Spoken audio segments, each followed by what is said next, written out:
ನಮ್ಮ ಮೆದುಳು ಯಾಕೆ ಯಾವಾಗಲೂ ಸುಲಭವಾದ ದಾರಿಯನ್ನೇ ಹುಡುಕ್ತಾ ಇರುತ್ತೆ? ನಮ್ಮ ದೇಹದಲ್ಲಿ ಅತಿ ಬುದ್ಧಿವಂತ ಅಂಗ ನಮ್ಮ ಮೆದುಳು, ಆದರೆ ಅದೇ ಮೆದುಳು ಅತಿ ಸುಲಭವಾದ ದಾರಿಯನ್ನೇ ಹುಡುಕ್ತಾ ಇರುತ್ತೆ. ಸಪೋಸ್ ಮೆಟ್ಟಿಲು ಹತ್ತೋದು ಆರೋಗ್ಯಕ್ಕೆ ಒಳ್ಳೆಯದು ಅಂತ ಗೊತ್ತಿದ್ರು ಲಿಫ್ಟ್ ಕಂಡ್ರೆ ಕಾಲು ಲಿಫ್ಟ್ ಕಡೆ ಹೋಗುತ್ತೆ. ಏಕೆ ಗೊತ್ತಾ? ಹಳೆಯ ಕಾಲದಲ್ಲಿ ಮನುಷ್ಯನಿಗೆ ಆಹಾರ ಸಿಗೋದು ಕಷ್ಟವಾಗುತ್ತಿತ್ತು. ಅದಕ್ಕಾಗಿ ಮೆದುಳು ಶಕ್ತಿ ಉಳಿಸು ಅಂತ ಕಲಿತುಕೊಂಡಿರುತ್ತೆ. ಅದಕ್ಕೆ ಹಳೆಯ ಪ್ರೋಗ್ರಾಂ ಇವಾಗಲೂ ಕೆಲಸ ಮಾಡ್ತಿದೆ. ಅದಕ್ಕೆ ಕೆಲಸ ಕಷ್ಟ, ಮೊಬೈಲ್ ಸುಲಭ.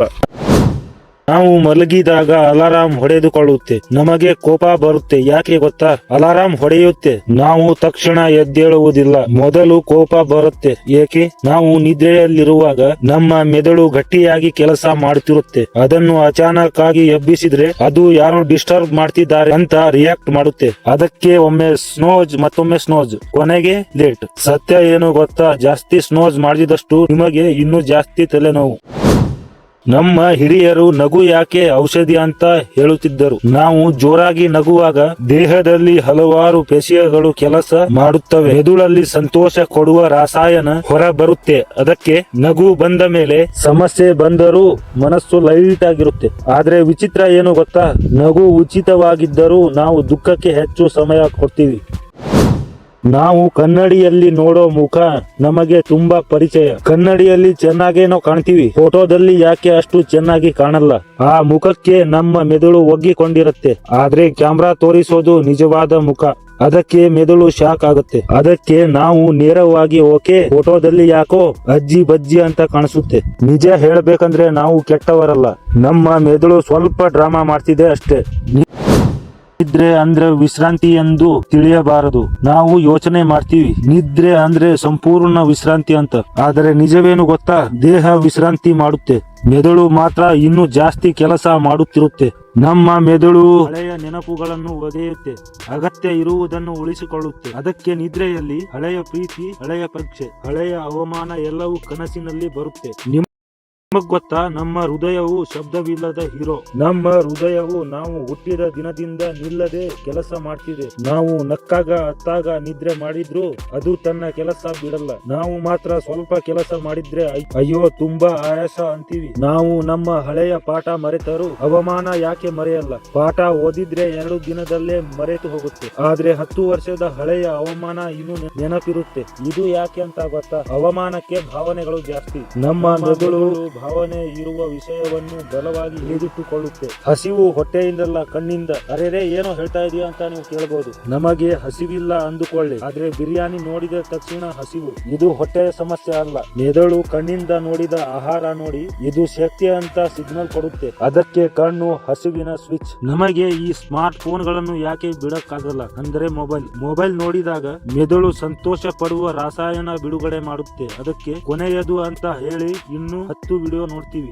ಮೊಬೈಲ್ ಕೆಟ್ಟದಲ್ಲ, ನಮ್ಮ ಮೆದುಳು ಸ್ವಲ್ಪ ದುರ್ಬಲ. ಒಬ್ಬರು ನಕ್ಕರೆ ನಮ್ಮ ಸುತ್ತಮುತ್ತಲಿನವರೆಲ್ಲ ನಗಲು ಪ್ರಾರಂಭ ಮಾಡ್ತಾರೆ. ಇದು ಯಾಕೆ ಗೊತ್ತಾ? ಒಬ್ಬರು ಜೋರಾಗಿ ನಕ್ಕರೆ ಪಕ್ಕದವನಿಗೆ ನಗು ಬರುತ್ತೆ. ಮೆದುಳು ಇನ್ನೊಬ್ಬರ ಕ್ರಿಯೆ ತಾನೇ ನಕಲಿಸುತ್ತೆ. ಅದಕ್ಕೆ ನಗು ತುಂಬಿದ ಜಾಗ ಎಲ್ಲರಿಗೂ ಇಷ್ಟ ಆಗುತ್ತೆ. ರೂಮಿಗೆ ಹೋಗಿ ನಾವು ಯಾಕೆ ಮರೆತು ಬಿಡ್ತೀವಿ? ಒಂದು ರೂಮಿಂದ ಇನ್ನೊಂದು ರೂಮಿಗೆ ಹೋದ್ರೆ ಏನೋ ತೆಗೆದುಕೊಳ್ಳಬೇಕಿತ್ತು ಅಂತ ಮರೆತು ಹೋಗುತ್ತೆ. ಇದು ಸಹಜ. ಹೊಸ ಜಾಗ, ಹೊಸ ಯೋಚನೆ, ಹಳೆಯ ಯೋಚನೆ ಡಿಲೇಟ್. ನಿದ್ರೆಯಲ್ಲಿ ನಮಗೆ ಜರ್ಕ್ ಹೊಡೆದ ಹಾಗೆ ಅನಿಸುತ್ತೆ. ಇದು ಯಾಕೆ? ನಿದ್ರೆ ಬರ್ತಾ ಇದ್ದಾಗ ಒಮ್ಮೆ ದೇಹ ಜರ್ಕ್ ಆಗುತ್ತೆ. ಹಳೆಯ ಕಾಲದಲ್ಲಿ ಮನುಷ್ಯ ಮರದ ಮೇಲೆ ನಿದ್ರೆ ಮಾಡ್ತಿದ್ದ. ಮಲಗಿರಬೇಕಾದರೆ ಒಮ್ಮೊಮ್ಮೆ ಬಿದ್ದು ಬೀಳ್ತಿದ್ದಾನೆ ಅಂತ ಮೆದುಳು ಚೆಕ್ ಮಾಡ್ತಿತ್ತು. ಮನುಷ್ಯರಿಗೆ ಪೂರ್ತಿ ಮೌನ ಯಾಕೆ ಇಷ್ಟ ಆಗಲ್ಲ? ಪೂರ್ತಿ ಮೌನವಿದ್ದರೆ ನಮ್ಮ ಮೆದುಳು ತನ್ನದೇ ಆದ ಶಬ್ದವನ್ನು ಸೃಷ್ಟಿ ಮಾಡುತ್ತೆ. ಅದಕ್ಕೆ ಫ್ಯಾನ್ ಶಬ್ದ, ಹಾಡು ಇವೆಲ್ಲ ಇಷ್ಟ. ನಾವು ಮಾಡುವ ಕೆಲಸವನ್ನು ನಾಳೆ ಮಾಡಿದರೆ ಆಯಿತು ಅಂತ ಮುಂದಕ್ಕೆ ಯಾಕೆ ಹಾಕ್ತೀವಿ? ಆಗ ನಮ್ಮ ಮೆದುಳು ಯೋಚನೆ ಮಾಡುತ್ತೆ,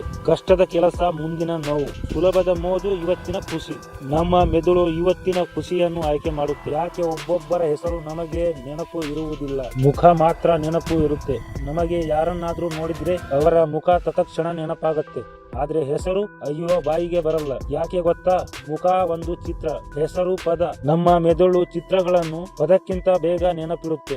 ಅದಕ್ಕೆ ಆಗ ನಮ್ಮ ಮೈಂಡು ಹೇಳುತ್ತೆ ಈ ಮನುಷ್ಯ ಗೊತ್ತು, ಆದ್ರೆ ಹೆಸರು ಏನೋ ಅನಿಸ್ತದೆ. ನಾವು ಯಾಕೆ ನಮ್ಮದೇ ಧ್ವನಿ ಇಷ್ಟಪಡಲ್ಲ? ನಮ್ಮ ಮಾತನ್ನು ರೆಕಾರ್ಡ್ ಮಾಡಿ ಕೇಳಿದ್ರೆ ಇದು ನನ್ನ ಧ್ವನಿನ ಅಂತ ಕೇಳಿಸುತ್ತೆ. ಇದರ ಕಾರಣ ಏನು ಗೊತ್ತಾ? ನಾವು ನಮ್ಮ ಧ್ವನಿಯನ್ನು ದೇಹದ ಒಳಗಿಂದ ಕೇಳ್ತೀವಿ. ಅದಕ್ಕೆ ನಮ್ಮ ಧ್ವನಿ ಗಂಭೀರವಾಗಿ ಕೇಳಿಸುತ್ತೆ. ನಾವು ರೆಕಾರ್ಡ್ ಮಾಡಿದಾಗ ಹೊರಗಿನಿಂದ ಕೇಳಿಸುತ್ತೆ. ನಿಜ ಹೇಳ್ಬೇಕಂದ್ರೆ ನಮ್ಮ ಧ್ವನಿ ಬೇರೆಯವರಿಗೆ ಸಾಮಾನ್ಯವಾಗಿಯೇ ಕೇಳಿಸುತ್ತೆ. ನಾವು ಯಾಕೆ ಸುಳ್ಳು ಹೇಳಿದ ಮೇಲೆ ನರ್ವಸ್ ಆಗ್ತೀವಿ? ಸುಳ್ಳು ಹೇಳಿದ ತಕ್ಷಣ ಹೃದಯ ಜೋರಾಗಿ ಬಡಿತವಾಗಿ ನಮ್ಮ ಮುಖ ಬಿಸಿ ಆಗುತ್ತೆ. ಇದರ ಕಾರಣ ಇಷ್ಟೇ, ನಮ್ಮ ಮೈಂಡ್ ಹೇಳುತ್ತೆ ಇದು ಸುಳ್ಳು ಅಂತ. ನಮ್ಮ ದೇಹವು ಆ ಸುಳ್ಳನ್ನು ಮುಚ್ಚೋಕೆ ಹೆಚ್ಚು ಕೆಲಸ ಮಾಡುತ್ತೆ. ಅದಕ್ಕೆ ನಾವು ಸುಳ್ಳು ಹೇಳಿದ ಮೇಲೆ ನಾವು ನರ್ವಸ್ ಆಗ್ತೀವಿ. ನಮಗೆ ಯಾಕೆ ಒಳ್ಳೆ ಮಾತಿಗಿಂತ ಕೆಟ್ಟ ಮಾತು ಜಾಸ್ತಿ ನೆನಪು ಇರುತ್ತೆ? 10 ಜನ ಹೊಗಳಿದ್ರು ಒಬ್ಬ ಬೈದ ಮಾತು ಮಾತ್ರ ಮನಸ್ಸಿನಲ್ಲಿ ಉಳಿದುಕೊಂಡಿರುತ್ತೆ. ಇದು ಯಾಕೆ? ಕೆಟ್ಟ ಮಾತು ಅಪಾಯ. ನಮ್ಮ ಮೆದುಳು ಅಪಾಯವನ್ನು ಹೆಚ್ಚು ಗಮನಿಸುತ್ತೆ. ಅದಕ್ಕೆ ಒಳ್ಳೆಯ ಮಾತು ತಾತ್ಕಾಲಿಕ, ಕೆಟ್ಟ ಮಾತು ಪರ್ಮನೆಂಟ್. ಯಾಕೆ ಮಳೆ ಬಂದಾಗ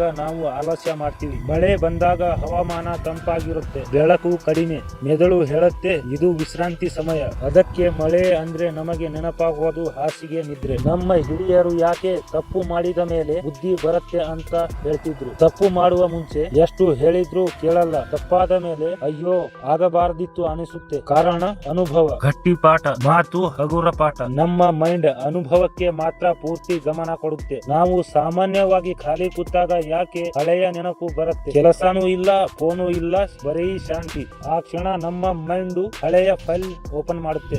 ಅದಕ್ಕೆ ಹಳೆಯ ಸ್ನೇಹ, ಹಳೆಯ ಪ್ರೀತಿ, ಹಳೆಯ ತಪ್ಪು ಎಲ್ಲ ನೆನಪಿಗೆ ಬರುತ್ತೆ. ನಾವು ಯಾಕೆ ನಮ್ಮ ತಪ್ಪಿಗಿಂತ ಬೇರೆಯವರ ತಪ್ಪು ಬೇಗ ನೋಡ್ತೀವಿ? ನಾವು ತಪ್ಪು ಮಾಡಿದಾಗ ನಮ್ಮ ತಪ್ಪಿಗೆ ಕಾರಣವಿದೆ. ಇತರರ ತಪ್ಪು ಮೂರ್ಖತನ. ಇದು ಮೆದುಳಿನ ಸ್ವಲ್ಪ ಪ್ರೊಟೆಕ್ಟಿಂಗ್ ಸಿಸ್ಟಮ್. ನಮ್ಮನ್ನು ನಾವು ಒಳ್ಳೆಯವರು ಅಂತ ಭಾವಿಸೋಕೆ ನಮ್ಮ ಮೈಂಡ್ ಸಹಾಯ ಮಾಡುತ್ತೆ. ಯಾಕೆ ನಾವು ಕೊನೆಯ ಬಾರಿ ಎಂದು ಮತ್ತೆ ಅದೇ ತಪ್ಪನ್ನು ಮಾಡ್ತೇವೆ? ಎಕ್ಸಾಂಪಲ್, ಸಿಗರೇಟ್ ಎಣ್ಣೆ. ಇದು ಕೊನೆಯ ಬಾರಿ ಅಂತ ಹೇಳಿದ ಮೇಲೆ ಮತ್ತೆ ಅದೇ ಕೆಲಸ ಮಾಡ್ತೀವಿ. ಇದಕ್ಕೆ ಕಾರಣ ನಮ್ಮ ಮೈಂಡ್ ಇಮಿಡಿಯೇಟ್ ಖುಷಿ ಆಯ್ಕೆ ಮಾಡುತ್ತೆ. ಫ್ಯೂಚರ್ ರಿಗ್ರೆಟ್ ಇಗ್ನೋರ್ ಮಾಡುತ್ತೆ. ಅದಕ್ಕೆ ಕೊನೆಯ ಬಾರಿ ಎಂದಿಗೂ ಕೊನೆಯದಾಗಲ್ಲ. ಈ ವಿಡಿಯೋ ಇಷ್ಟ ಆದರೆ ಲೈಕ್ ಮಾಡಿ, ಹಾಗೆ ಸಬ್ಸ್ಕ್ರೈಬ್ ಮಾಡಿಕೊಳ್ಳಿ.